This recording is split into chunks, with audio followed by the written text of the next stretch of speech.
Hello everyone, hope you're doing well and welcome to another practicing session here at the Frenzel Pianoforte, circa 1825, of course in the framework of the Beethoven project. That's the project in which I'm going to record all solo works by Beethoven, 60 works in total on 22 CDs. We start the recording sessions at the end of this year and the journey to that moment actually and throughout the years, because there are a lot of works to be studied by Beethoven then that I'm sharing with you during these practicing sessions. So today we are going to look at Beethoven's Sonata number 3, the opus 2 number 3, so the last one of the three, so the opus 2 numbers, the group of opus 2 that are dedicated to Joseph Haydn, the Allegro Assai. If you want to go to previous practicing sessions, you can click on the hashtags above the title of the video. So this video today is not live. Normally at Monday 7:30 p.m. Brussels time we are live here with you at the Frenzel piano, and the Fritz piano will join us soon, I think. It's becoming wonderful. And on Thursdays 7:30 p.m. we are at the clavichord practicing Beethoven or Bach or Mozart or other works. That recording session of the Thursday sessions is always pre-recorded, so that will be released as a YouTube premiere. That's kind of new. So the video will go live with the chat box enabled, so to enable also the awesome community of Authentic Sound to meet each other there. And that's happening, and I'm really happy for that. So Thursday evenings when I'm here, I will be in the chat as well.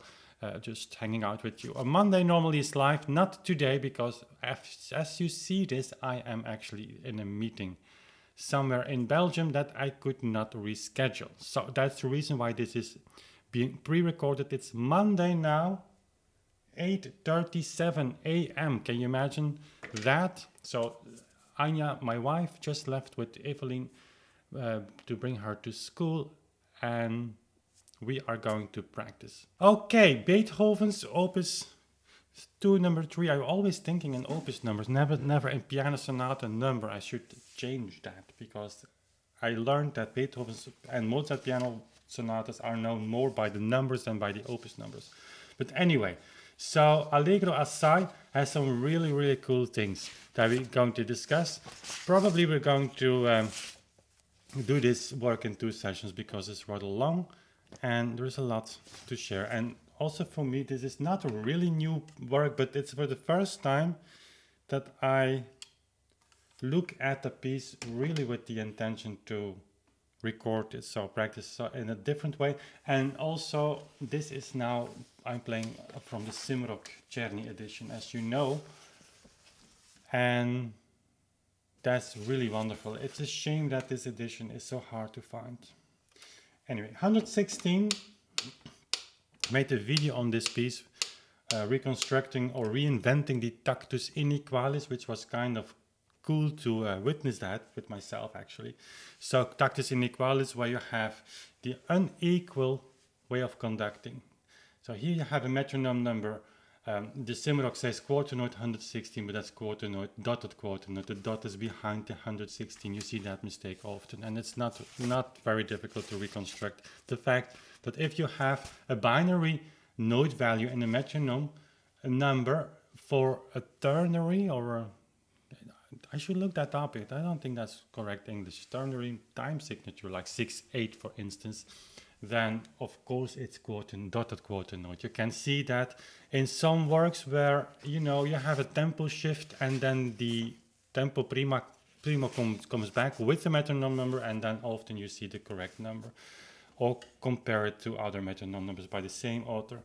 So but here it's quarter note, dotted quarter note 116. There is no discussion about this.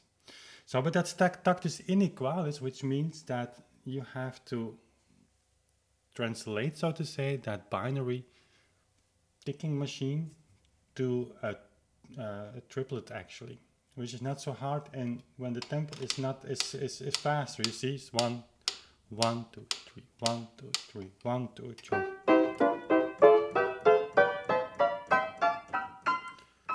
So that's really not too hard. And I made also another video on kind of introduction to tempo research. That's on my channel. Want to hear Beethoven or Chopin play? In that video, I explained Tactus Inequalis as well. And there is also that wonderful YouTube channel, Early Music Scores, where you have to see that video on Tactus, which is actually an essential piece of knowledge that you need to know before you start reconstructing the tempi of the 18th and 19th century, and also the metronome numbers. It's all connected to each other. Okay, let's play a little while, maybe the first part. I see how it goes because, you know, these practicing sessions are by far not finished performances. So keep that in mind, and certainly after this week, that's a new week actually. Last week there were very little days that I could practice as I wish I could. So this has been a while, but that's of course the nature of that's the title of these sessions, you know, practicing sessions. But it's just, I think, appropriate to mention, seeing also the attention to this double beat or whole beat reconstruction. So I feel to be sometimes a little bit more in the spotlights on that than I wish. But that's how it is, and that's actually also fine.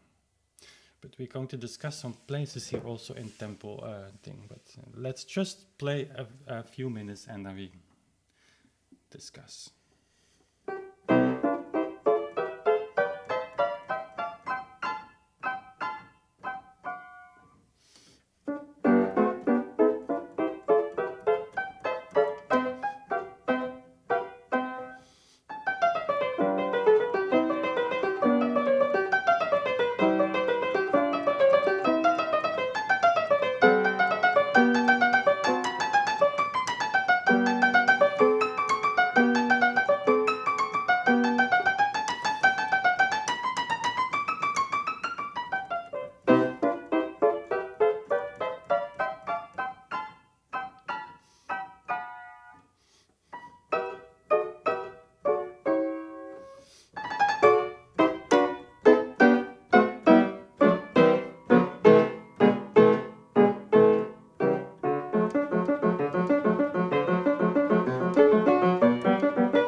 Okay, just I do it again.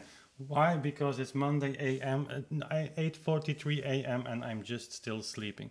So this is a piece that requires a lot of attention for details, for timing, for articulations, and normally I start my day with playing some etudes by Clementi, and I'm actually working on something cool now. Actually, it's very boring as well. It's the daily exercises by Czerny, which is really weird. He actually writes in the preface of this book, 40 etudes. You know, that's the opus 299 on 299 on steroids. You know, no, but these tempi are ridiculous in half beat or single beat. But anyway, it requires repeat 20 times every bar, or every section between the repeat signs, and that's crazy. That's just crazy. And he came back to that a little bit. He said, yeah, what I meant is actually every part of it. And it's not really clear what he meant. It's 40 exercises, and probably like in the Opus 299, where he had also 40 exercises, but divided in 4 parts. So I only have the first part in that historical, beautiful Diabelli edition. Uh, Here it's just one book, but what he did, what he later meant by really, here you see deuxième suite, so second part, but that's, yeah, I don't know. Anyway, he later said, well, one part is also enough every day, but that will still take you some hours. Well, hours maybe not, but even playing the first one with all the repeats is making you really tired. So normally I do that before I start playing Beethoven, but today also will be crowded. I mean, crowded in the sense of my schedule is really tight. Need to be at 3 o'clock at that meeting. It's an important meeting, and need to leave here about 1 o'clock, 1:30 perhaps.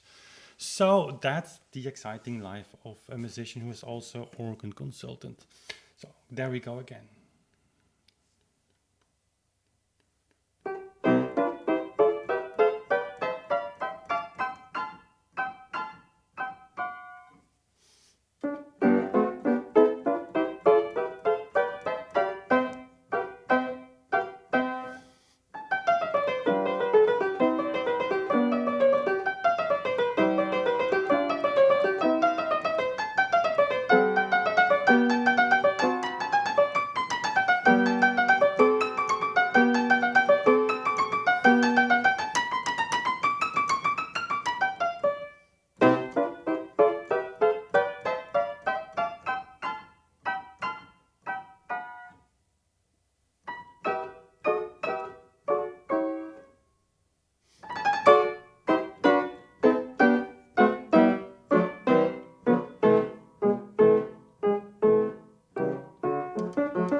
so on.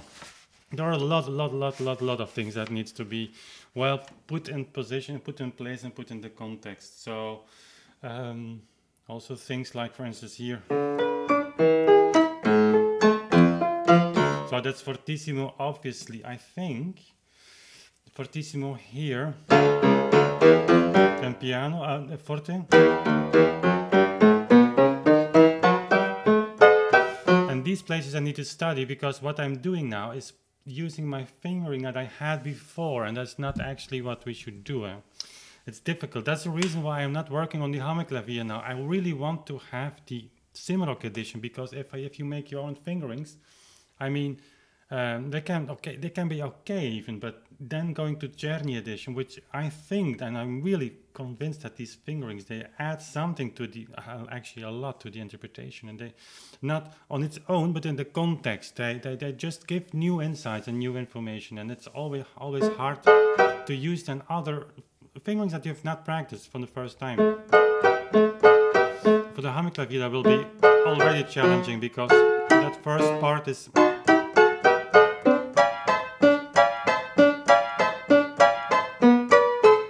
And here he uses 5, 4, 2, and I do just the opposite. I do 4, 2, 4, 2, 4, 2, and. But yeah. Also here he uses 4, 2, 5, 3, and I would do 3, 2, 4, 1. So a little bit more classic than, and here he does, Czerny does some really 19th century, like 2, 1, 3, 1. In the times I played it on the clavichord, of course I had 2, 3 here. So I'm still doing that. But anyway, that keeps me from playing at this as it really should. So really, you know, with a lot of punch actually. Sorry.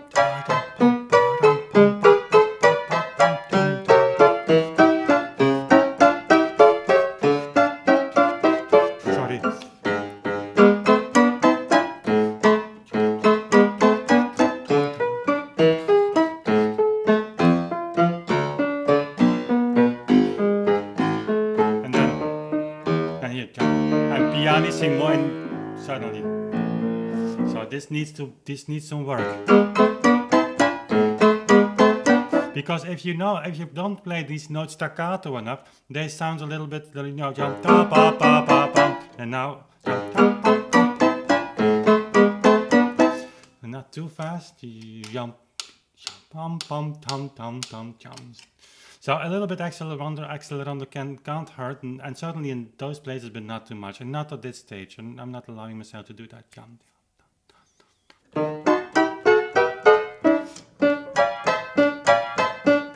I really have to decide, am I using the finger of Czerny here or just staying with my own, because it's so in my system.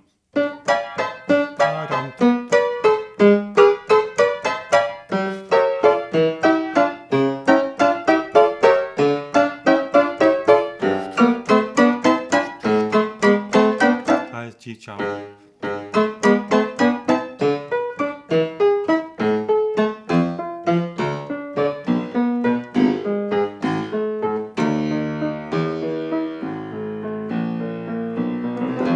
And so on. Well, we need to practice that.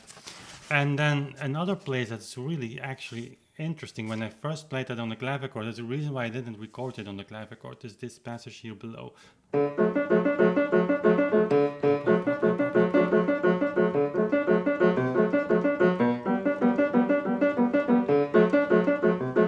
So Beethoven adds this A here, so the start. Excuse me. So it would be much easier just to leave the A out.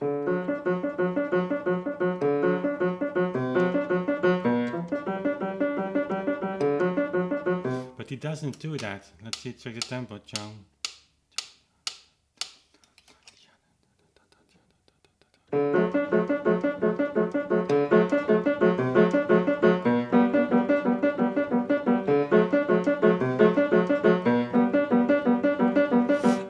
I haven't checked, but I wonder how people do that when they play in single beat, because that will become really tricky.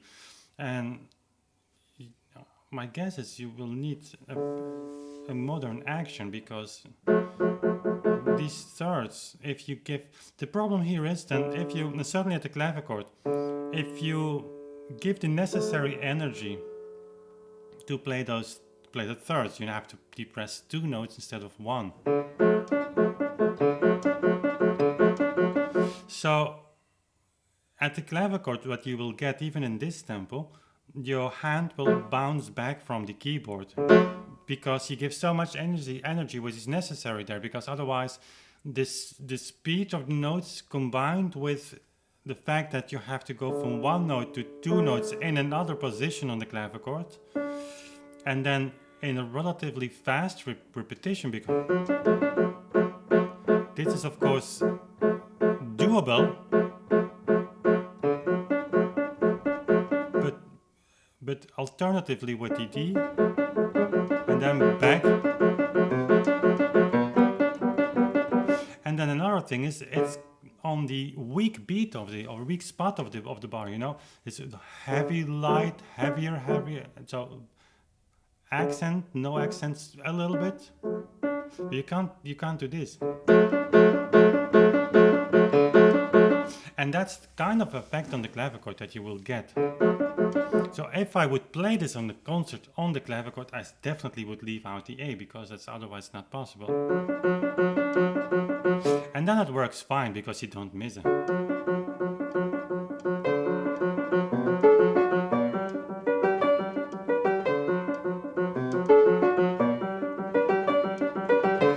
So I just wonder how pianists are doing that, because if you play this double as fast, that this will become really difficult. And I wonder why Beethoven has added that third. Of course, it adds to the harmony, but that would be only really effective when you use the pedal, you know.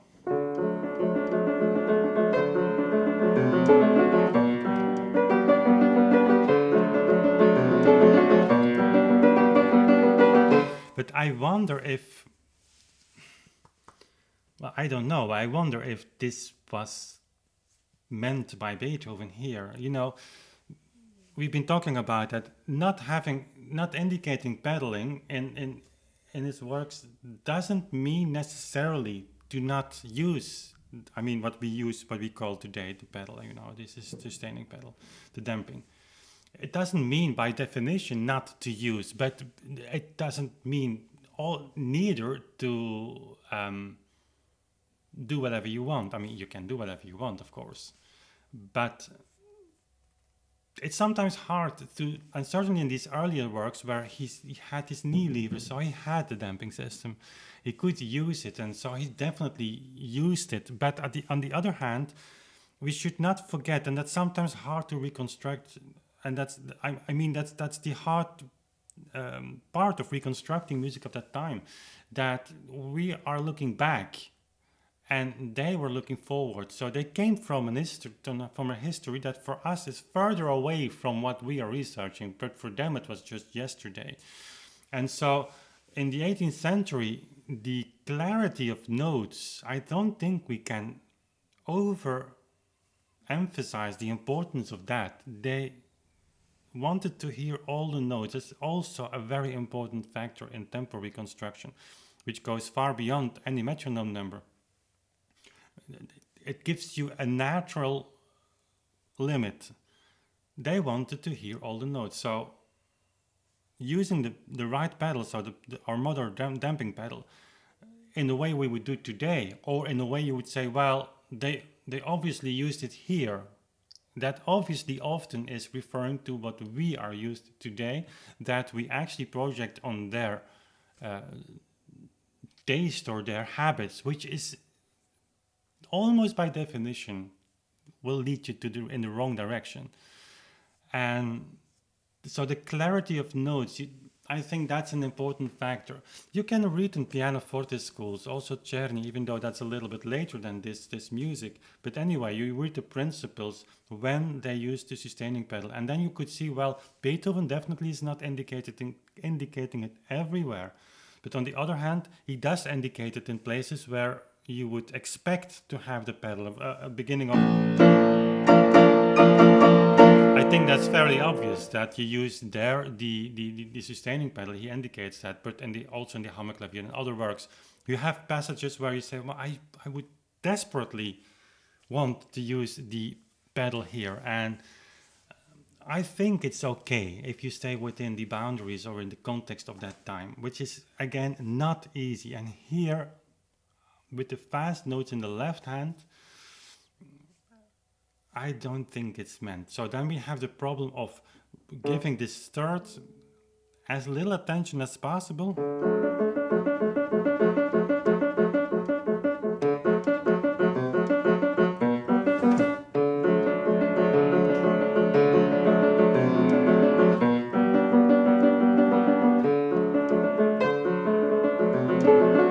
And of course, this piano has a little bit more sound cloud, so to say, if you use the pedal than, let's say, an Anton Walter of 1795.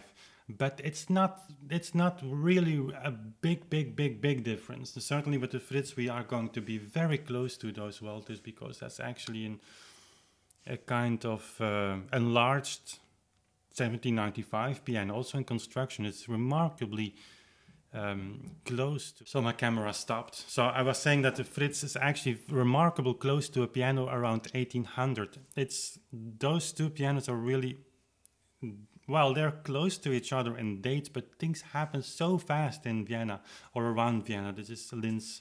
It's, I think, 200 kilometers from Vienna. But anyway, it was, if the pianos were evolving so fast. But you could say that the Fritz is a kind of conservative pianoforte.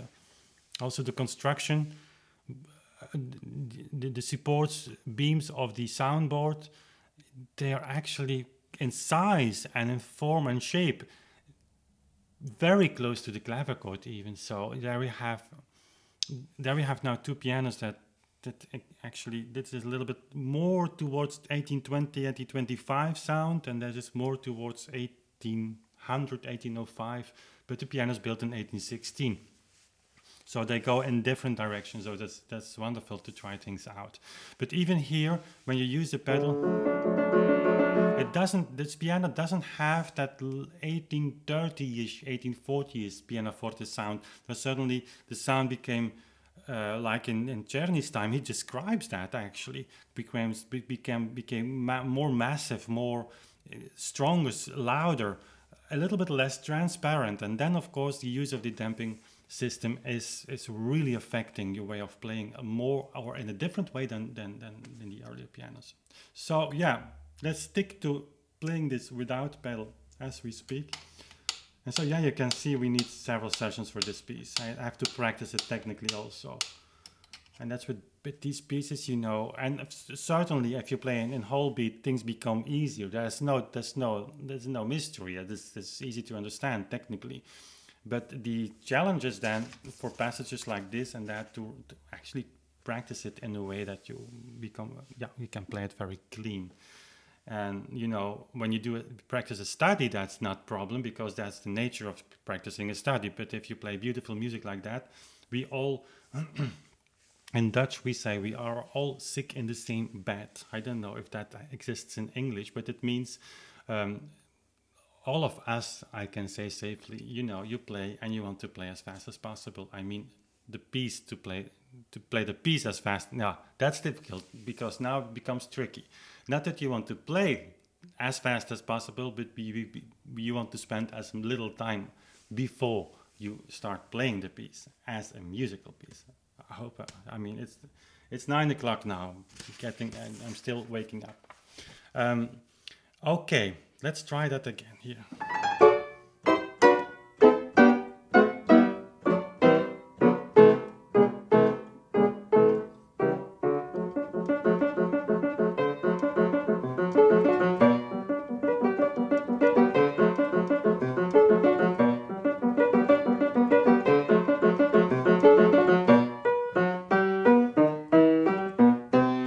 These articulation marks are here in Czerny. I don't have my Schenker edition. That's my to-go edition actually, because it's rather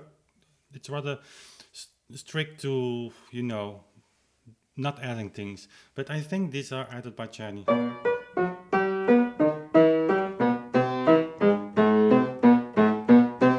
Legato. And then no bows here on the 16 notes, which I think is meant to be played in an 18th century articulated way.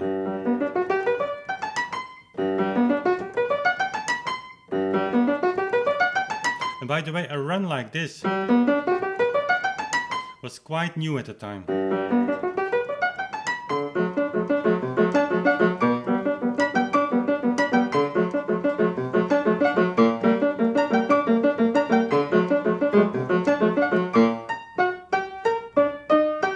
Also ending this nicely. I must say, however, when I play this on the Fritz, and yeah, you ask me a lot when I'm going to share the Fritz with you when it's ready, when the Joris Potvliegi says it's ready. But it's already in a playing condition that I could eventually record on it. But still, we want to work it at the 100% level. But there, this tenor range here, interestingly, is softer than on this piano. So there might be just another piano builder with another, a vision on how he divides, the different registers, because these pianos have the very strong. You have the bass sounds different than the treble, than the tenor, than the alt and the soprano. So you have actually 4 parts on these pianos that still should work together, but you hear the differences. And here the tenor voice, the tenor part, is rather strong, and this figure 100% falls into that range. On the Fritz piano, this range is much softer. It's still present, but it's softer. And yeah, certainly on this piano, but that's, I think, thanks to the concept of Fritz, but also the exceptional qualities that Joris Potvliegen has as a builder. The treble range here is unbelievably strong and beautiful. It's round, it has a lot of wood color. So it easily, I wouldn't say overpower, but so this little melody here easily will win, so to say, from the tenor voice, because you have to put a lot of energy here. Beethoven writes piano, but still there is a certain level of energy that goes into this piano, and it will be converted into sound, regardless how soft you want to play. And I don't think there is an option here to use the left pedal, because then these pianos, I don't know yet with the Fritz, because that mechanism is there but still needs to be attached, of the duicorde and unacorde, because it will have both. And how that sound will develop, but typically you don't use that in fast notes, and even this is in whole beat play, this is still fast. But so I'm wondering how this will be there, and what I've tried is that it works a little bit better there. So that's interesting.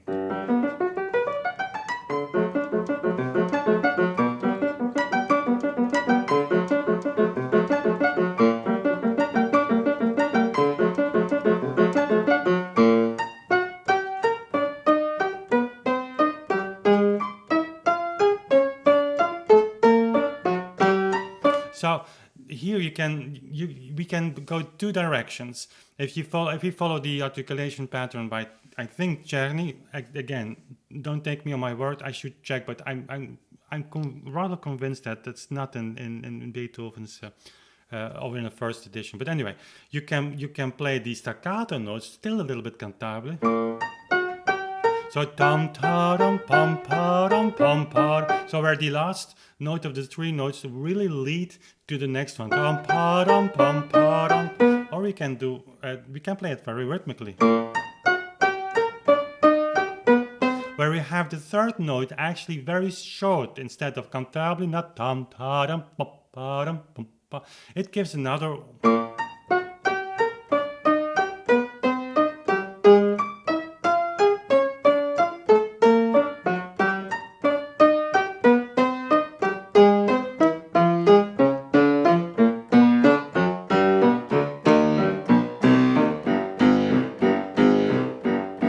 Diminuendo a little bit. So there are 4 or 3 bars where Czerny doesn't indicate any of the articulation. I don't know if he wants us to change there in articulation pattern or not. I don't think so, actually. So the challenge will be to vary as much as we can. Of course, if you speed this up in a way that, we become almost double of this speed, you don't have to worry that much of giving, a lot of differentiations here, because it will be over, and the spectacular thing will be, I think, only the rhythmical effect that you then have. So you get a completely different, as a listener, experience than you would have in this tempo. So here we have to actually tell a story with this. It goes to this line, of course. This line goes down to this point, and then from the bottom, actually, you get this melody. So the atmosphere, the character of the piece changes drastically there. He climbs from the bottom up to the higher regions here, and then he comes down again. So, and then he climbs again up with the steam. So it's all very symbolic. It's going down, it's going up. Down, we've talked about that. It's symbolically, it's earth, it's humanity. That's our we humans looking up in Beethoven's eyes to God. Of course, we go. That's where we want to go, or where he wants to be. So every time you have a run down and you have a run up, it's not always, of course, but in a piece like this with a clear character, such rough pictures, actually, earth, heaven, often helps you in seeing the character. So here is, we humans are actually miserable.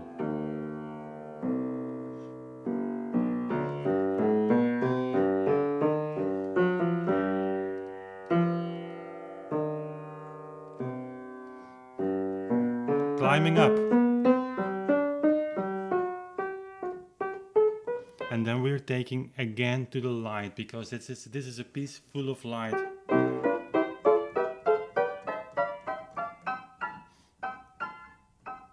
It's like touching the doors of heaven, so to say. Yeah, I'm making this up, but that's actually not so hard to do in Bach's work. It's also there. It's also this conversation with God. It's conversation with, and you can make your own story of that. I mean, if you're religious or not religious, doesn't matter, of course, in playing this music, but these people were.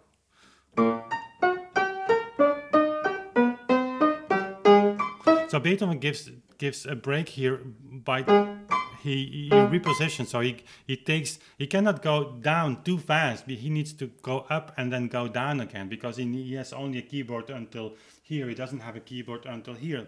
Let's be lucky that he didn't have that, because he would use that all the time. So he takes us up again, and we must make use of that to give maybe another accent. There's no bow there either, so we can do something different there. Let's try.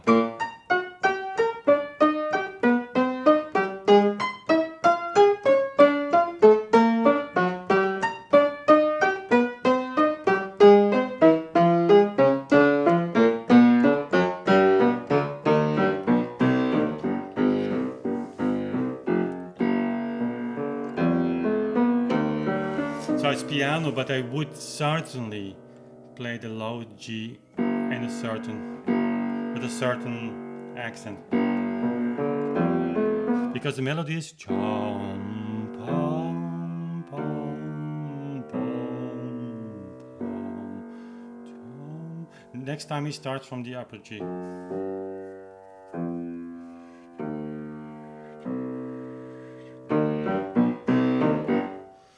Here we are. Now we are here.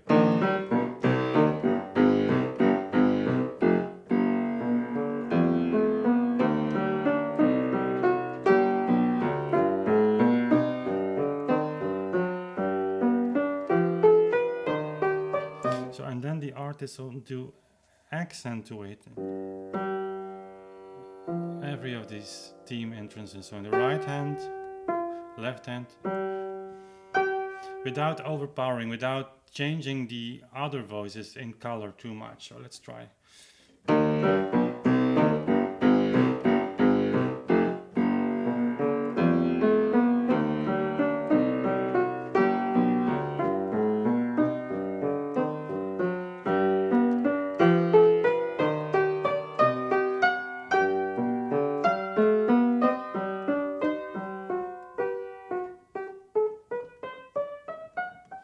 actually great how he reduces everything here. So again, we come from this very light, open. This is like going into. You have these and it's actually a church I'm going to this afternoon. You have these what we call in Dutch these Jesuiten churches, which is a church where in the Counter Reformation. I'm not very too much aware of that history. Shame on me, by the way. But these churches are built by a certain religious order or developed. So you have these churches with these large, outside walls. The front wall is really elaborate. It's like an altar outside the church. And then inside you have two sections. You have the lower section, which is quite high actually, but there are no windows, and the windows are actually only on the highest level of the church. And if you enter those churches in certainly when the sun shines like today, you have this beautiful feeling of light that's really 20 meters above your head. It's over there. Here it's relatively dark. It's not dark because these churches are open, but still there are no windows, so the light is coming from heaven, literally. And that's an appropriate picture, I think, for this piece, where in the beginning you go up to that sky, and you come back, and then here, after changing the light into dark clouds, so to say, where we poor humans live, he comes here.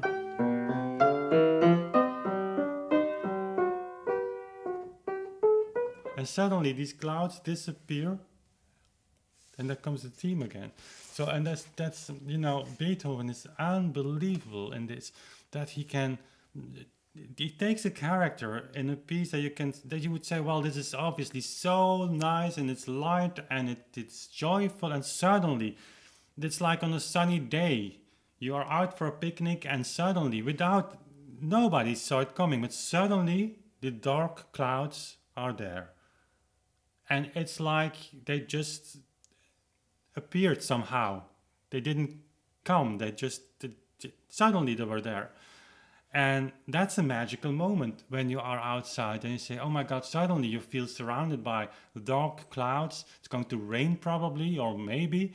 And so you need to take a decision whether you're going to stay or whether you go to shelter, It's up to you then. But those magical moments, Beethoven is so incredibly good in translating that into music. Of course, great composers like Mozart, Schubert, Haydn, they all can do that. But Beethoven really takes this to an enormous level. And these contrasts, they become so much bigger in these tempi, I think. You just overplay them, those effects, and going faster. So, regarding the tempo, I should have an eye on my clock here. So, typically what I will get now in the comment box is, this is obviously not an Allegro Assai. Yeah, okay. So, what's Allegro Assai is my question then. And then what you get as an answer is what we think is in Allegro Assai. So, if you would reconstruct Allegro Assai, that would be an impressive task. It would be for a doctoral study, only this term. Because what you need to do is reconstruct what was Allegro in that time. What was Allegro based on the notation? Because that's what actually every single beater forgets. I mean, and not only in the comment boxes, because I don't think, with all respect for the people there who try to make their case, but if you go on an academic level, the scholar level, so to say, you won't find it either. The connection with the notation is never there, and there is a reason for that, because it doesn't fit the single beat interpretation of the metronome numbers. That's the simple answer. So Allegro, what's Allegro based on the principle of notation? Then what does the term Allegro means? If you ask that today, and certainly in a tempo discussion, it's fast. Of course it's fast. It's at the minimum lively. Well, that's simply not true. We have way more connections to Allegro. Czerny gives 12, I think, starting by ruhig. I think even sehr ruhig, but I leave that in the middle. So it's calm. Allegro connected to calm, and then he ends by it goes to lively, and I'll make a video of that. It's actually interesting to share. And then you have the assai, which is a word that's always used to make the first stronger. So if your connection to Allegro is calm, it's calmer. So I'm taking this to the other direction, of course, not saying that this is a calm piece, but it's difficult. That's the thing I want to say. And the great thing about having these metronome numbers is that if you apply here the whole beat reconstruction to that, you do whatever you want, but what magically happens is that suddenly the principle of notation, and they are not so hard. They fit completely. I mean, if Czerny writes his middle tempo is quarter note 120, somehow, magically, this fits with what we know from the tempo ordinario, quarter note 60.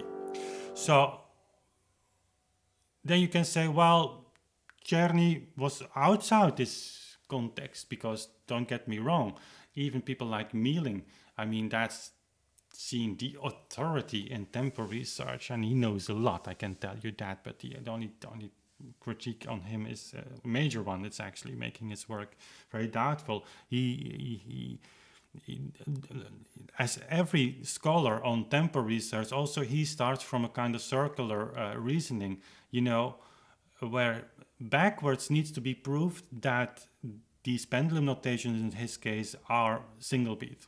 It needs to be proven no matter what. And so then you see a lot of sources being mistreated, being not fully given, being even translated in a kind of weird way, so to make the assumption fit. And that's of course the opposite of scientific research. Scientific research, it starts from the source. But they don't talk about notation.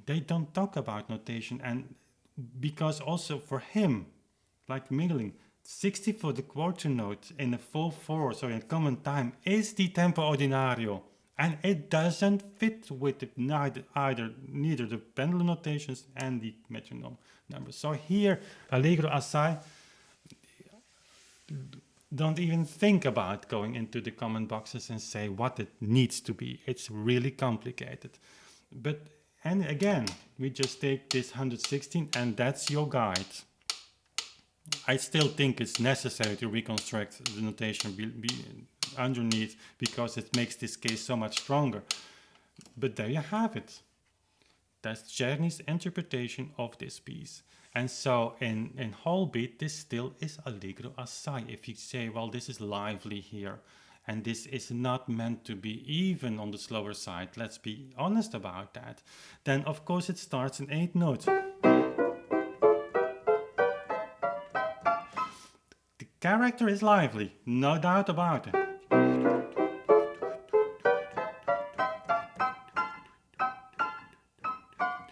And we have this tempo in 8 notes, which is quite fast, I would say. So that's another thing. Compared to which note value are you going to count? Here it's a discussion. It's on the edge, I would say. The metronome number implies on the dotted quarter note, for sure. But still, you have the 8 note feeling. It's not going over that a lot. And then you have the 16th notes, which is quite fast.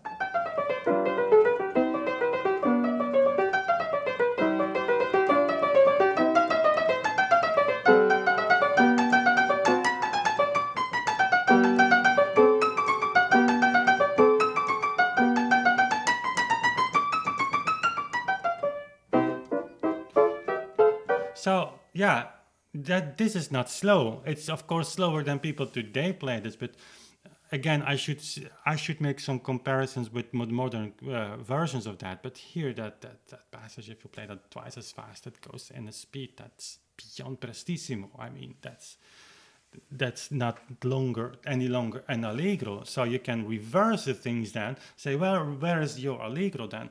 But again, that's an endless discussion. And it's not an interesting one either, because we are just, again, giving our opinions from what we are used to hear in an Allegro. And it's not interesting, because we should try to reconstruct what for those people was an Allegro. So anyway, again, 10 minutes theoretically on tempi, but yeah, we'll not escape that. It's also fascinating, because if you see what kind of new things that we come up with in this music, I mean, it's a constant discovery for me as well. So don't get me wrong on this. It's for me a fascinating journey, and I'm blessed to share that with you. So there's a lot to say about this. Okay, guys, I think it's 9:30 here now. So next week we're going to do that again, and I think I can be live, but this appointment also was actually made last week, Thursday or Friday.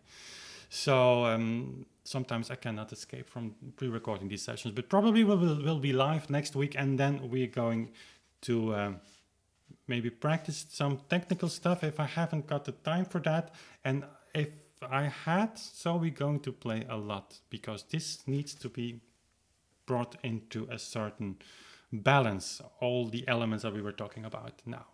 Okay, thanks for being here. Hope you had a nice time in the chat. Thank you for my patrons. As always, they make these things possible. If you haven't heard of our Patreon page, there's a link here and below in the description box. And I would really appreciate you checking that out. We have our next Patreon call or the 18th of May or 25th. I don't know. But anyway, we have monthly Patreon calls, hangouts with you, so on video, where we can talk and share ideas more, I would say, concrete and in detail as compared to this chat. So anyway, next week, Beethoven. Thursday, I'm going to practice the Righini variations. Friday, I have a concert in Leuven, so it's a really tight week. I have to record this Wednesday session also. Yes, that needs to be done. I have some cool ideas, so there will be no problem, hopefully. And I think that was it for today. So thanks for watching again, and see you soon again.